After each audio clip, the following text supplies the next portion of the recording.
Sas Rogando Sasot matapang na pinagmumura ang mga taong sangkot sa pag-aresto sa dating Pangulong Duterte.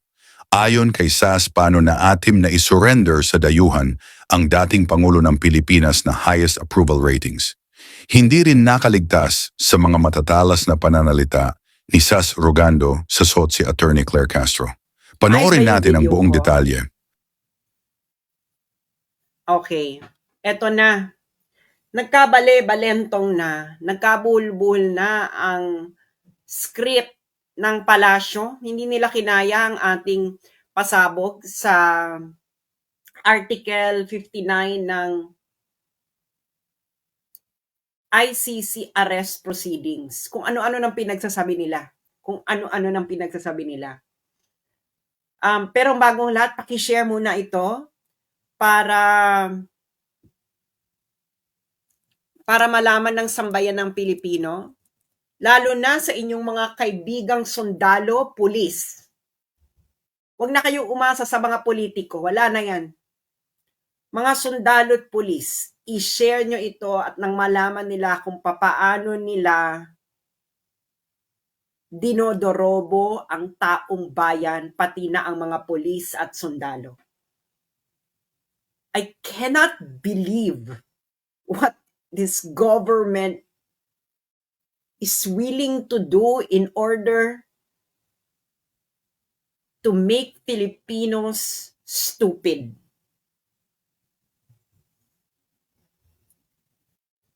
Grabe. So pakishare muna, i-share nyo muna ito na malaman ng maraming tao. Okay. Etong, naalala nyo, nag-discuss ako ng Article 59 noon. Marami na nakapanood noon. Ano na siya, at this moment is mga nasa 1.4 million na. Nasa 1.4 million na. Since yesterday. 1.4 million. At dadami pa because I am correct.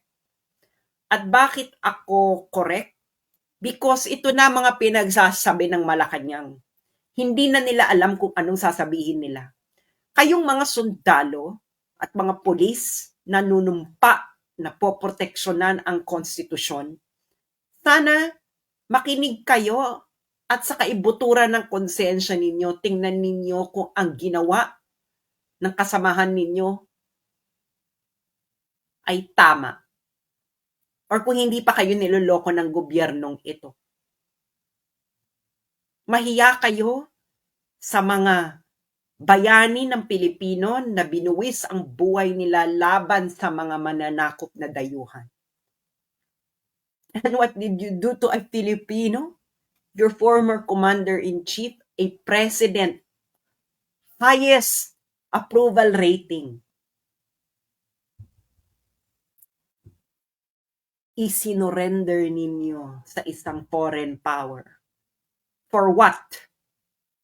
Pakikita nyo kung kaano kayo ginanya ng mga utak ninyo. Anong klase yan? Nag-iisip pa ba kayo?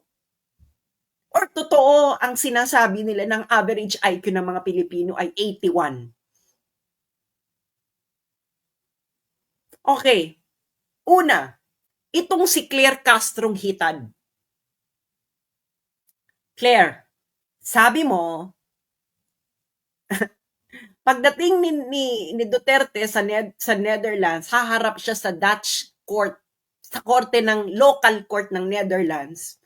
At yung local court na yon ang magdetermina kung ang pag-aresto kay Duterte sa Pilipinas ay tama. Yung mga nakikinig ngayon dito, kayo GMA News po. Ganon ang nangyari? Nakita ninyo? Kita nyo ko? Oh. Yan ba? Tama ba yung sinabi ni Claire Castro? Ginagago na kayo ng harap-harapan, nagpapagago kayo, ipopost nyo pa ng ganyan. Anong klase yung GMA News? Walang kinikilingan, pawang katotohanan lamang. Matagal na kayong wala doon. Isa na lamang kayong beach baby ni Marcos. I-discuss ko kung bakit sinasabi to ni Claire Castro, ha? Okay. I-discuss ko. Anong sumunod na katangahan nila? Eto na. I-share nyo ito nang malaman kung gaano kayo ginagago. Ang sabi ni Assistant Secretary ng DOJ at spokesperson ng Department of Justice, ang naging role daw ng DOJ ay competent judicial authority to attest na lahat ng proper processes ay ginawa. Lahat naman siguro dito nag-Consti 101, no? Kayong mga sundalo at pulis na nakikinig sa akin, nag-Consti 101 naman tayong lahat. Ano yan eh? Kailan ba namin pinag-aralan ng Constitution nung 90s? Fourth year high school kami. Nung 90s, pinag-aralan namin yung Constitution. Pinamemorize pa sa amin yung preamble. Kailan nagkaroon ng judicial power? Kailan naging napunta sa DOJ ang judicial power? Kailan naging parte ng judiciary ang DOJ? Alam ng lahat na ang DOJ ay under executive department.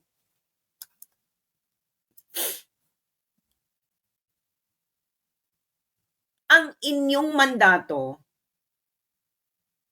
ay administrative. Nasa executive kayo. Hindi kayo competent judicial authority. Ang competent judicial authority ay ang nag-i-interpret ng batas.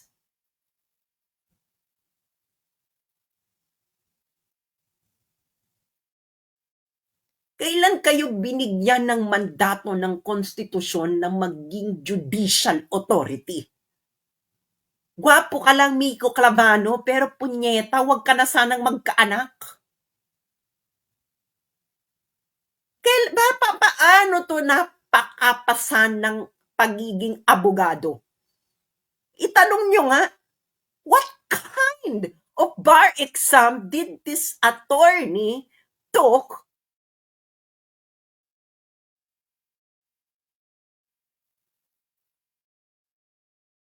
mga pulis at sundalo? Lalo na yung mga matitino, yung tunay pang mga matitino. Nanumpa kayo, di ba, napoproteksyonan ninyo ang konstitusyon? Lalo na yung mga sundalo. So, dapat alam ninyo yung konstitusyon na pinoproteksyonan nyo, di ba?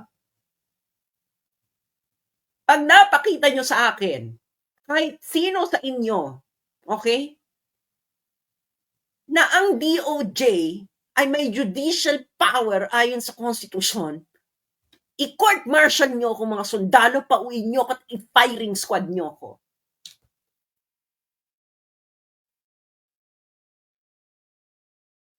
Sino ngayon ang nanloloko ng taong bayan, mga sundalo at pulis?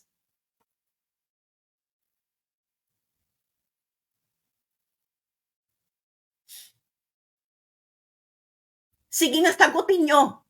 Sino? Sino? Yung mga sundalo at pulis, sabihin nyo sa mga anak ninyo, sa mga nanay at tatay ninyo,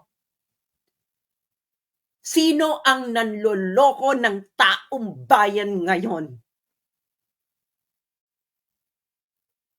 Pumunta kayo sa libingan na mga kasamahan ninyong nasawi ang buhay sa pakikipaglaban sa mga terorista. Sabihin nyo sa mga labi nila kung sino ngayon ang nanloloko ng taong bayan. Sumunta kayo sa harapan ng monumento ni Rizal, ni Bonifacio. Sabihin nyo kay Rizal at Bonifacio, sino ngayon ang nanloloko ng taong bayan? Sabihin ninyo yan. Tanungin ninyo. Tumingin kayo ng diretso sa harapan ng mata ng mga anak ninyo. Sabihin ninyo sa mga anak ninyo kung sinong nanloloko ng taong bayan. At Ano ang naging partisipasyon ninyo sa panlulokong yan ng taong bayan?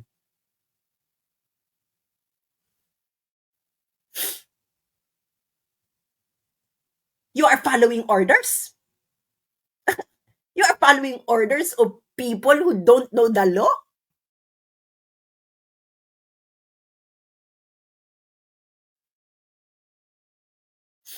Okay, bakit nila sinasabi yan? Sinabi ko na sa inyo, di ba? Dahil kasi yan dito sa aking naging video. Okay? Papakita ko sa inyo yung video. Sa aking naging video, a day ago. Okay? A day ago.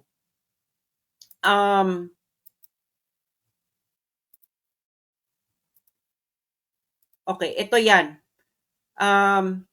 So makikita nyo, a day ago, sabi ko kasi, Philippine arrest of Duterte violated ICC's arrest proceedings. Okay? 1.5 million na ang viewers. A day ago lang ito. So, ibig sabihin, marami talaga itong nanonood because I am correct. 100% correct. Bakit? Nagkakaiba-iba, nagkabulbuhula sila ng script. Bakit? Ito kasi yan, mga friends. Okay? Sa ICC, merong arrest proceedings kung paano ka mag-aaresto. Okay. Ilang beses ko na itong dinidiscuss, pero para tumatak sa utak ng mga Pilipino, lalo na may pag-asa pa. Sana may pag-asa pa. Unang step, arrest. May request to surrender or request for provisional arrest, anything, provisional arrest, or surrender. Gagawin mo kung makikipag-cooperate ka sa ICC. Definitely, yung gobyerno ni Marcos nakipag-cooperate. And in effect nila yung arrest eh. Step 2. Ano ang step 2? Ang step 2, babasahin ko muna yung eksaktong English. A person arrested shall be brought promptly before the competent judicial authority in the custodial state which shall determine, in accordance with the law of that state, that the warrant applies to that person, the person has been arrested in accordance with the proper process, and the person's rights have been respected. Sa Tagalog, ang isang inaaresto, pagkatapos siya mismong arestuhin, dapat siya ay ihaharap yung inaresto sa harapan ng competent judicial authority ng Pilipinas. Yun ang custodial state eh. At yung competent judicial authority na yon ang magdidetermina in accordance with the law of that state, in accordance sa batas ng Pilipinas, na ang warrant ay nag-a-apply dun sa inaresto dito kay Duterte, na ang proseso ng pag-aresto ay tama at ang karapatan ng inaresto ay nirespeto. Mga abogado at din, alam ninyo ang statutory construction ng Article 59.2. Ikaw spokesperson kang DOJ ka, nakapasa ka ba ng statutory construction sa kung saan ka mang law school nag-aral? Shall, ibig sabihin dapat sa harapan ng competent judicial authority. Sino ang competent judicial authority ayon sa konstitusyon ng Pilipinas? Magsalita kayo mga sundalo at pulis. DOJ ba?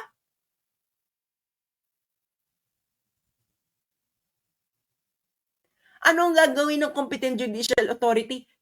The competent judicial authority which shall determine in accordance with the law of that state. Ano ibig sabihin ng statutory construction na yan?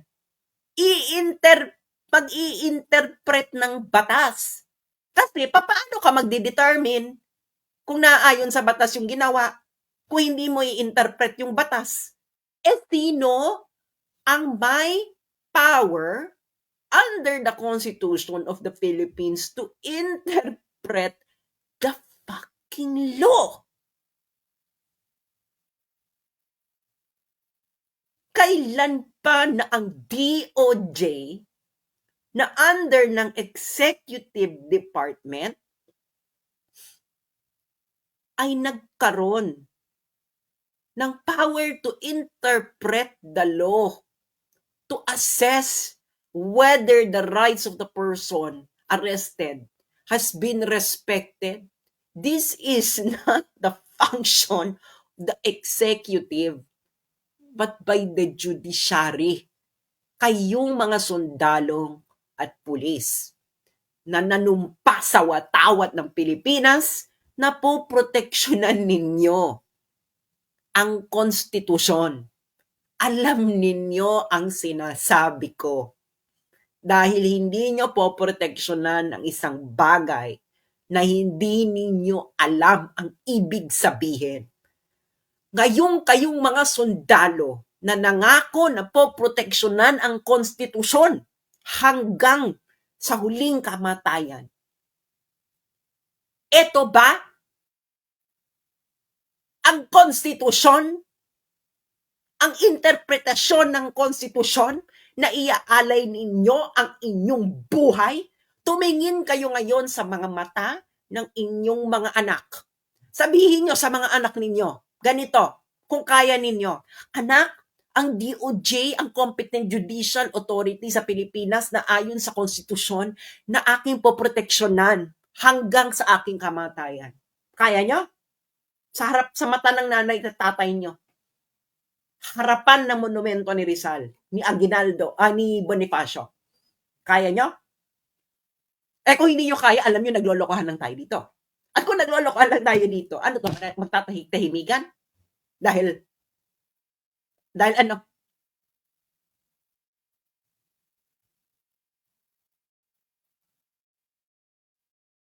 Nakita nyo na? Nakita nyo na kung ano ngayon ang kanilang, hindi na nila alam kung papaano sila lulusot. Ang ginawa na lang nito ni ASEC Miko Clavano ng DOJ, nag-claim na lang sila na sila yung Competent Judicial Authority na tinutukoy. Bakit mo sinasabi yan ngayon, Miko Clavano? Pero kahapon, ang sabi ni Claire Castro, hindi ang local court sa Netherlands ang Competent Judicial Authority. Sabi ni Claire Castro, no March 12, ang Competent Judicial Authority ay yung local court. Kasi kaya siya yung Competent Judicial Authority kasi yung korte daw sa Netherlands ang magdidetermina kung ang arrest ay proper. Sabi ni Claire Castro ng March 12. Ngayong araw, sabi naman ni Miko Clavano ng DOJ, ay hindi, sila daw ang Competent Judicial Authority na nag-assess ng proper process. Ano to?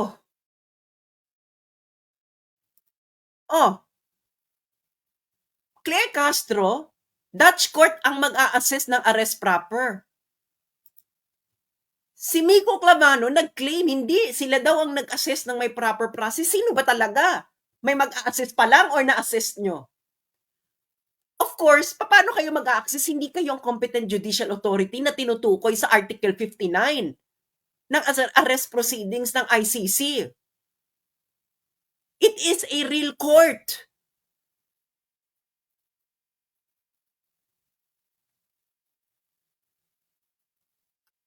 Bakit sila nagkabale-balentong na?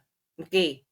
Pinakita ko sa inyo, di ba, yung batas. Okay, hihimayin natin ang batas. Yung pula dyan, yan yung steps ng naaayon sa batas. Step, ano lang to? 1, 2, 3, 4. Marami pa yan. Okay?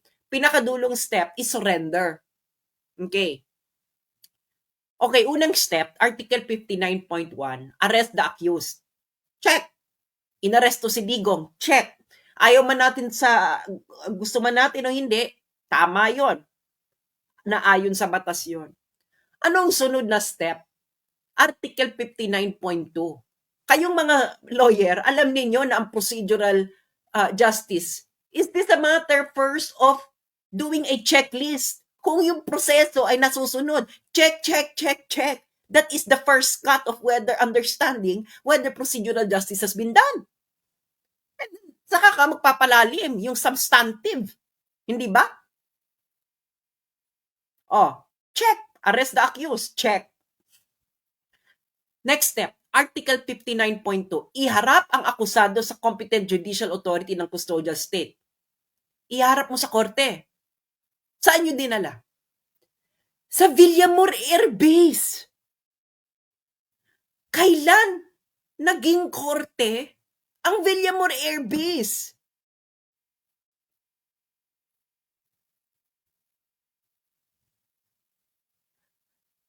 Isipin nyo nga, kailan naging korte ang Villamor Air Base? Kayong mga sundalo, tumingin kayo sa mga mata ng mga anak ninyo. Kung kaya nyo, sabihin nyo sa kanila, anak, ang Villamor Air Base ang venue ng competent judicial authority. Kaya nyo? Kaya nyo gawin? Kung hindi nyo kayang gawin, naggagaguhan na, di ba? Next step, hinarap mo yung akusado. Next step, Article 59.2. Ang competent judicial authority susuriin ang warrant, process, at kung nirespeto ba ang karapatan ng accused. Hindi mo na nga hinarap sa judicial authority. Hindi mo hinarap sa korte. Hindi mo pinresenta sa korte. So, paano mo gagawin yan?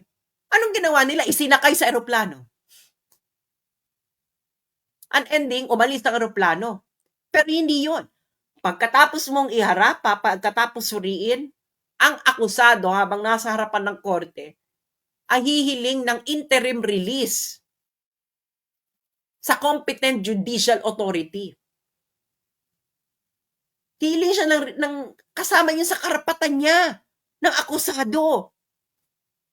Sa Pilipinas pa lang.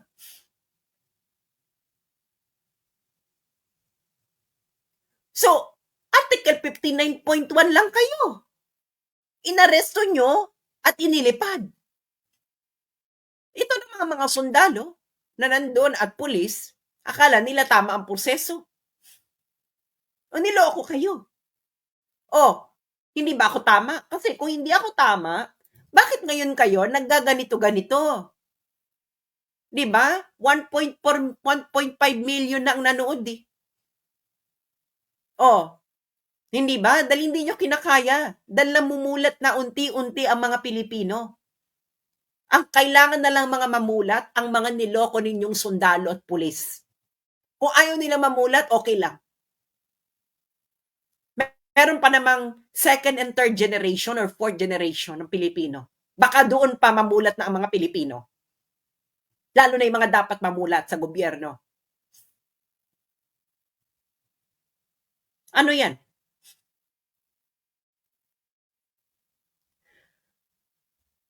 Sinasabi mo ikaw ang competent judicial authority. Hindi po kami engot. Hindi lahat ng Pilipino ay kapos sa pag-aaral.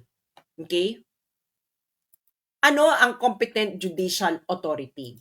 Kailangan natin mabigay ng example, no? Para matahimik itong mga to. Okay?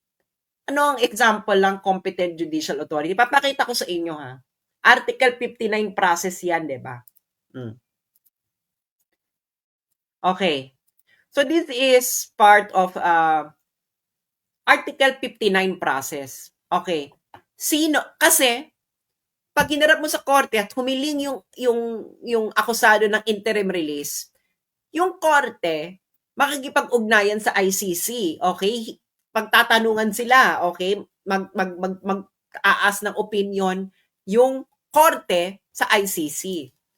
Kaya ito, makikita mo dyan, recommendations to, hindi ko na babanggitin yung French name, pero it's the Brussels Court of Appeal. pursuant to Article 59 of the Rome Statute. Sino dito yung involved? Si Bemba. Okay? I think ng Central African Republic. Si Bemba, si Jean-Pierre Bemba Gombo. Si Gombo kasi hinuli yan sa Belgium habang may warrant may pending warrant of arrest ang ICC. Okay. So anong ginawa ng Belgium? Hinarap of course sa competent judicial authority. At ang next step nun, si Bemba ay humiling ng interim release sa korte ng Belgium. Yung korte ng Belgium, parte ng procedure ng Article 59 ay nakipag-communicate sa ICC.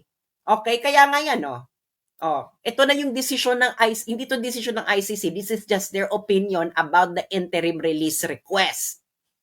Okay. Ito ang procedure.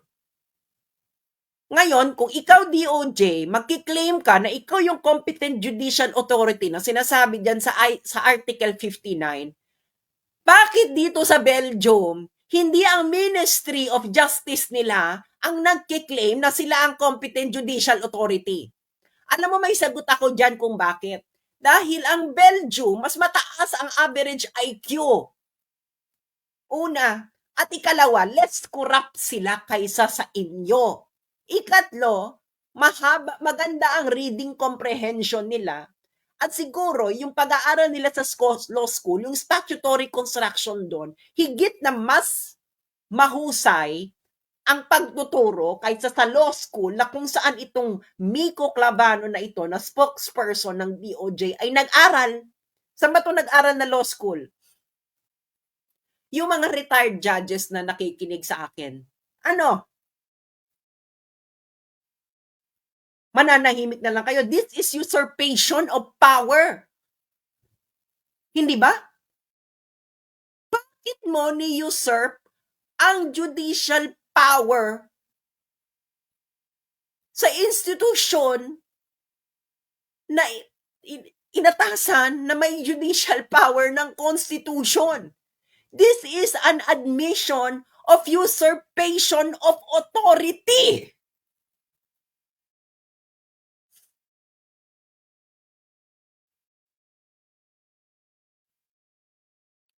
Magbubulag-bulagan pa rin tayo?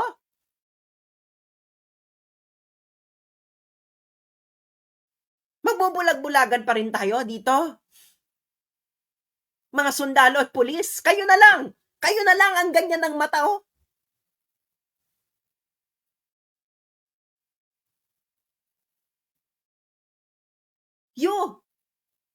nanumpa, inalay nyo yung buhay ninyo.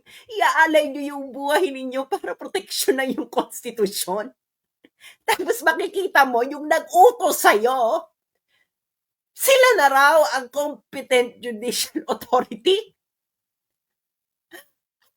Ting buhay meron kayong iaalay ninyo ang buhay ninyo sa konstitusyon na binababoy na ng harap-harapan? Ha? Sige nga, humarap kayo tingnan nyo yung mga mata ng mga anak ninyo. Sabihin nyo kung hindi ito pambababoy ng konstitusyon ng Pilipinas. Na kung saan iaalay nyo ang buhay nyo, kayong mga sundalo at pulis na mamatitino pa.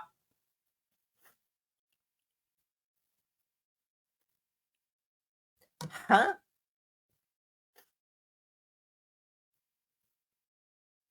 Hindi kayo nasusukan dito? Ateneo? Taga-Ateneo pala to? Ganito pala ang turo sa Ateneo? Ang DOJ na ang competent judicial authority, nakakahiya kayo Ateneo kung ito ang tinuturo ninyo sa mga estudyante ninyo.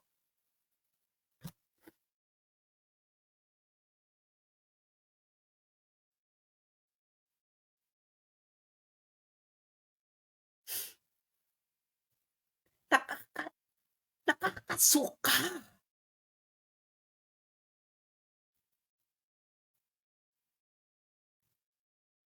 Okay. Na-publish na yung secret warrant. Okay? Okay. So, i-discuss muna natin yung secret warrant, no?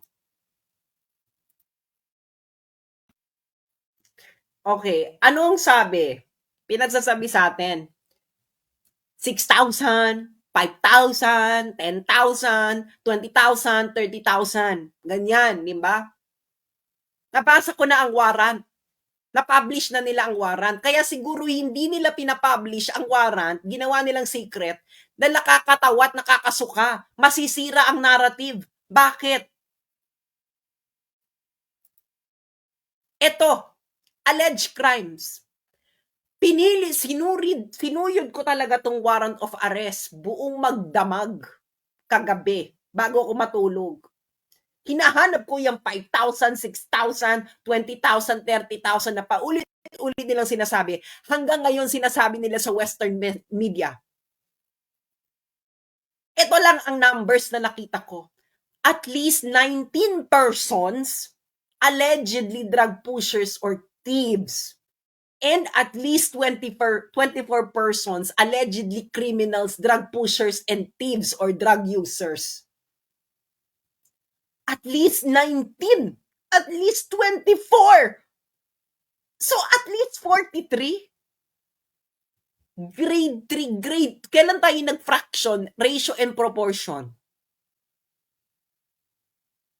Grade 3. At least 43. Ang ipinadadayukdok sa mga tao, buong mundo, at least 6,000 or at least 20,000, at least 30,000. Siguro naman marunong tayo mag-basic math.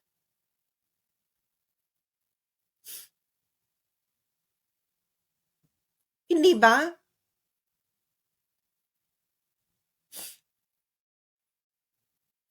Ano to? At ayan ang alleged crime. Okay? Ito pa. Ano ang kasalanan? Hindi pa mastermind.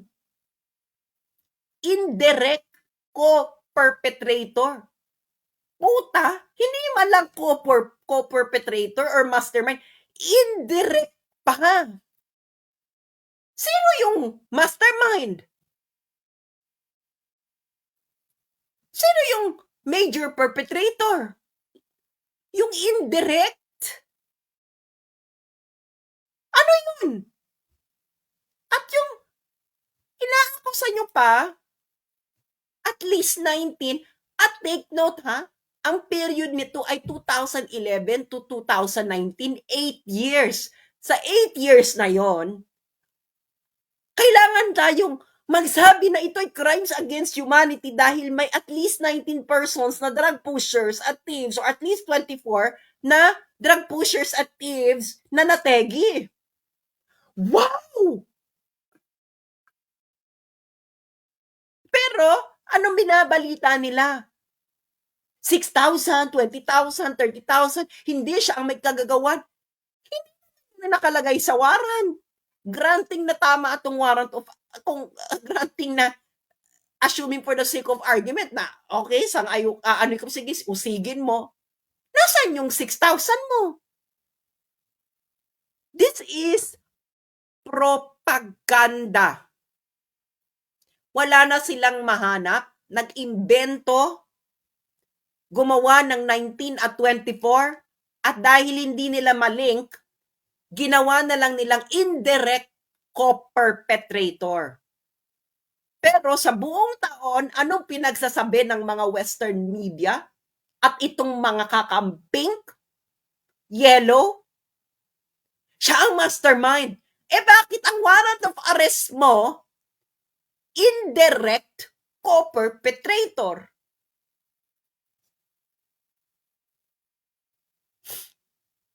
Ano?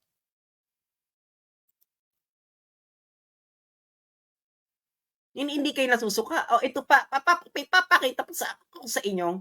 Sobrang nakakatawa, no? Binasa ko yung warrant. Diyos mio.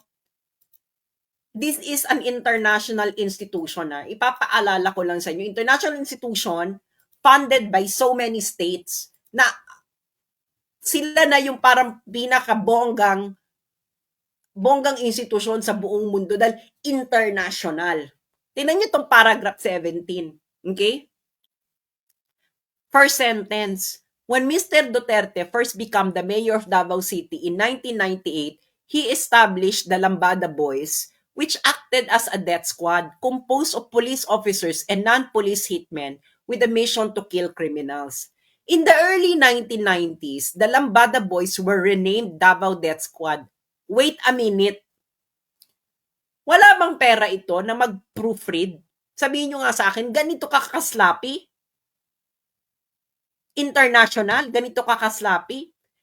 Sabi mo, binuo ang Lambada Boys ng 1998, nung unang naging mayor ng Davao City, si Duterte. Tapos, ang next sentence mo, early 90s, Lambada Boys were renamed Davao Death Squad. 1998, binuo yung Lambada Boys according to your warrant. Pero early 1990s, nirename na Davao Death Squad. Siguro naman hindi naman tayo tanga ng 1998 ay hindi early 90s. Patapos na nga ang 90s ng 1998 eh. Ano? Kayo mga pulis, mga sundalo, hindi ito gagawan? How can you be this sloppy? You are an international institution. Funded not just by one state, okay? But by an assembly of states. Yung mga nandyan pa sa ICC, ha? Mga nagtapos pa yan ng napakagandang universidad sa buong mundo. Kung ito pa lang ay hindi mo makita, mga lawyers, no? Alam to ng mga lawyers. Ang mga lawyers talaga yan, matindi talaga yung magbusisi, sentence by sentence. Pero ganito kakaslappy? First sentence pa lang, in 1998, he established Lambada Boys. Next sentence mo, in the early 1990s, the Lambada Boys were renamed Davao Death Squad. Wala kang proofreader? Wala kang editor? Ano to, madalian? Ano to, parang finish or not finish, pass your paper? Na essay? Ano, naglolokohan na tayo? Ha? Tingnan mo naman. Last sentence. This agreement had the aim of addressing the growing criminality by killing criminals in a covert and secret manner without sticking to the basic law enforcement or investigation. Ang huling clause, which had allegedly proven ineffective in eliminating or reducing the crimes. Tatagalugin ko, ibig sabihin yan. Yung mga lawyers natatawa na siguro dito. Ibig mong sabihin, alleged lang na yung ginawa na pag-eliminate ng criminals ay ineffective. So ano pala yung totoo? So possibly, ang totoo, effective. Nagigets yun na how sloppy this is? Ha? You surrender. Kayong mga sundalo at pulis, you surrender your former commander-in-chief, the most beloved Philippine president in recent memory, highest trust rating, highest approval rating, to be tried by a foreign power? Who is this sloppy? In writing a warrant of arrest? Eh baka totoo ang chismis na ang mga Pilipino, ang average IQ ay 81.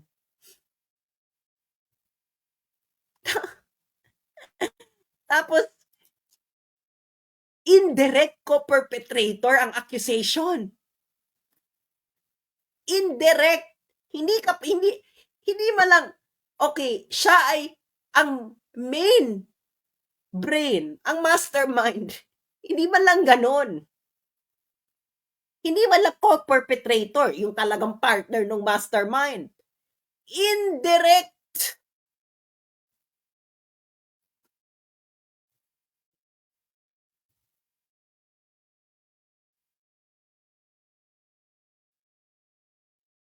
Ano to?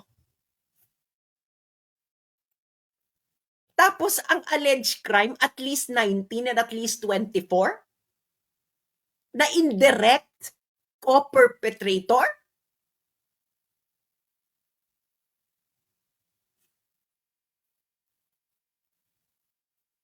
Ang period niya yan, 8 years na yan. 8 years, 2011 to 2019. Mas marami pang napatay dyan si Ampatu, mas marami pa dyan yung dun sa Ampatuan Massacre. Kinaya naman ng korte natin.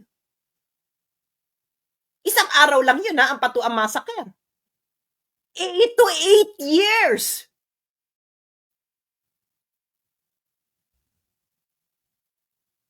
Eight years itong figures na to.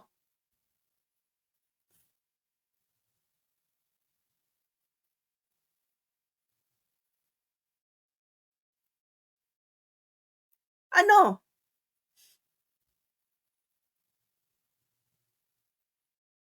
In 8 years at ang kanilang accusation na indirect co-perpetrator. At least 19 persons and at least 24 persons sa 8 years na yun from 2011 to 2019 na nakalagay dyan na period ng coverage nila.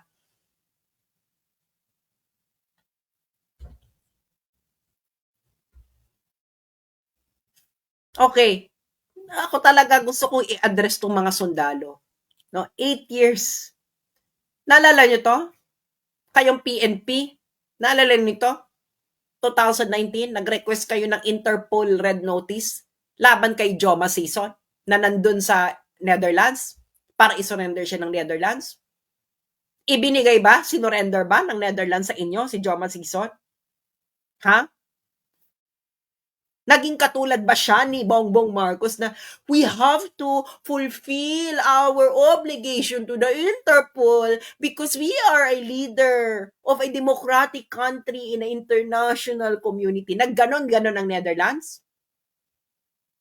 Ha? Ano yung gusto niyo siyang dahilan kung gusto niyo siyang balikin ng Netherlands sa Pilipinas? Ang involvement niya sa Inupakan Massacre sa Leyte. Okay. Yung mga sundalo nakikinig dito, alam nila to. Pero I will remind you, baka nagkaroon na kayo ng amnesia. Diba? Pero, sana matitino pa kayo. Nasa tama pa kayong pag-iisip. Okay. Ano ngayon yung Inupakan Massacre? Okay. Ang ipipresent din natin dyan. Okay. Ay galing mismo sa mga sundalo. Okay. Siyempre dapat. Di ba? Ito'y galing to sa page ng 802nd Infantry Brigade, Philippine Army, August 24, 2021. Ayan, sinabi nila, never again. Noong August 2006 daw, nakakita daw sila ng mass grave site sa Inupakan, Leyte, about 370 meters above sea level. Yung grave sites ay mga survivors ng Communist Party of the Philippines at ito yung mga pinurged ng CPP-NPA. Okay? Nakakita sila ng 67 skeletal remains and 300 remains ng tao dun sa gravesite. So in total, 367. Ano? Mga sundalo? Di ba gusto nyo na pabalikin ng Netherlands si Joma, pinabalik? Sino ngayon yung mga attorney Conti na nagbibida-bida? Ano ba siya? Di ba member siya ng Makabayan Bloc? Naging kasangkapan ang mga sundalo at pulis ng CPP-NPA sa panahon ni Bongbong Marcos. Nakakahiya kayo. You have been played like a fool by the people who you've been trying to eliminate in Philippine society for decades na karamihan sa mga kasamahan ninyo ay nasawi. Anong ginawa? Nagsama-sama kayo, no? Na isurrender sa foreign power ang dati ninyong commander-in-chief na kung saan pinakamamahal ng taong bayan.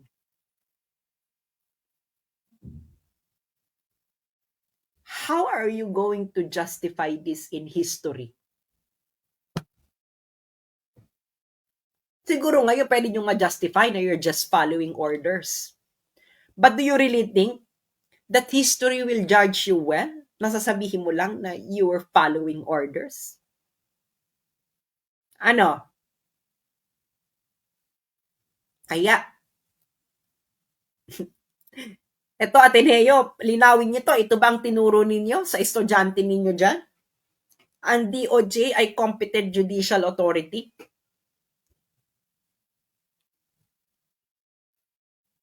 Iyan na yon. Kakahiya.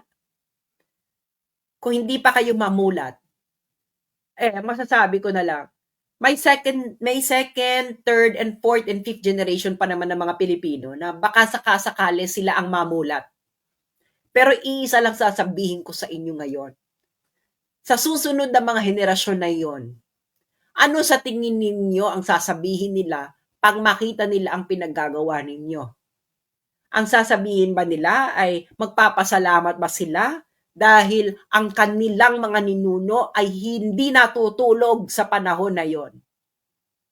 Or gusto ninyong sabihin ng susunod na henerasyon ng mga Pilipino ay salamat, ang aking mga ninuno ay mulat. Ano? Ito ng ito talaga. Ito talaga. Kayong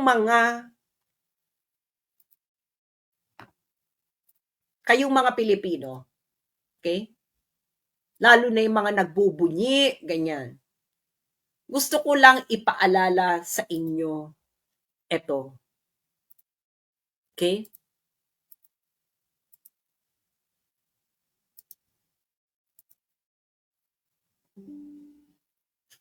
Yan.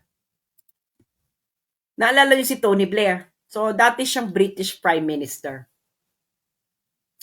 Noong 2003, kasama ni Bush, in-invade nila ang Iraq. Binomba nila ang Baghdad. And that war was illegal. Maraming nasawi. And take note, hindi sila tumutugis ng adik, ng kriminal. Sila ay they are just really killing Iraqis, innocent Iraqis. Ang kailangan lang naman nila si Saddam Hussein. In 8 years, ang namatay sa Iraq ay at least 300,000. Itong si Tony Blair, okay? War crime yun eh. Illegal yun eh. Alam nyo ba ang ICC, ayaw siyang i-prosecute. 300,000. 8-year period, 300,000. At least 300,000. Tapos sa warrant of arrest nila kay Diggo, itong si Tony Blair, mastermind talaga siya nung Iraq War. Mastermind siya. Nandun sa report eh. Siya talaga ang directly responsible. Dito sa warrant of arrest ni Duterte, na isang Asian, hindi puti, hindi galing ng Western country, ang accusation ay indirect co-conspirator. At ilan? In an 8-year period, at least 19 and at least 24. Kung matitino pa kayong mga Pilipino, sana alam ninyo kung ano ang ibig sabihin nito.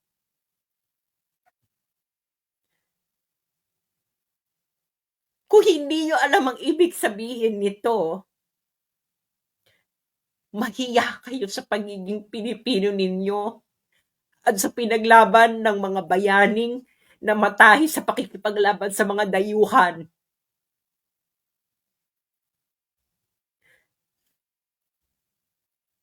Kung hindi nyo alam kung anong ibig sabihin nito, mahiya kayo sa mga nagbuwis ng buhay ng napakaraming Pilipino laban sa mga dayuhang nanakop sa Pilipinas. Huwag kayong humarap sa monumento ni Rizal o ni Bonifacio. Mahiya kayo kung hindi nyo alam ibig sabihin ito. Kayong mga sundalo at mga pulis, mahiya kayo sa ginawa ninyo. Mahiya kayo sa mga ninuno nating nagbuwis ng buhay nila sa pakikipaglaban sa mga dayuhan. Nakikita ninyo ang diferensya? Yung puti, pumatay, 300,000, mastermind siya ng invasion of Iraq. Hindi man lang kriminal yung mga nandun. Ayaw i-prosecute ng ICC. Yung presidente ninyo, ang tinutugis ay kriminal, adik, drug pusher. Ang akusasyon, indirect co-conspirator, at least 19 and at least 24. Yung isa at least 300,000, ayaw mong i-prosecute. Kung hindi nyo alam ang ibig sabihin dito, mahiya kayo sa pagiging Pilipino ninyo. Dahil hindi nyo alam kung anong nangyayari sa mundo at kung anong ginagawa sa inyo ng mga dayuhan. Bilang Asyano at bilang Pilipino. Nagbubunyi ngayon ng ICC dahil meron silang First Asian. Ano? First Asian, nagbubunyi ka? Pero yung Tony Blair, at least 300,000, hindi ito tumutugis ng kriminal, ha? Binomba nila ang Iraq. Illegal yung gera na yun. Maya kayo sa inyong pagiging Pilipino kung sa tingin ninyo ito ang itsura ng katarungan. Mahiya kayo.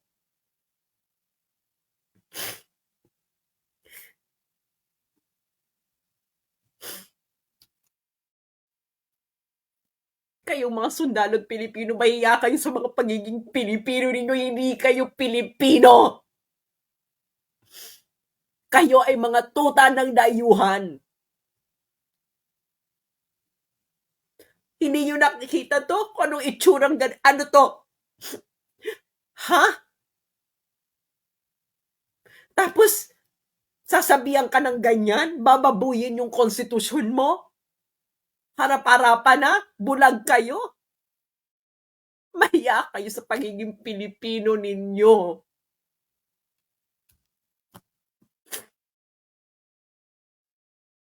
Sige nga, ipaliwanag nyo nga yan.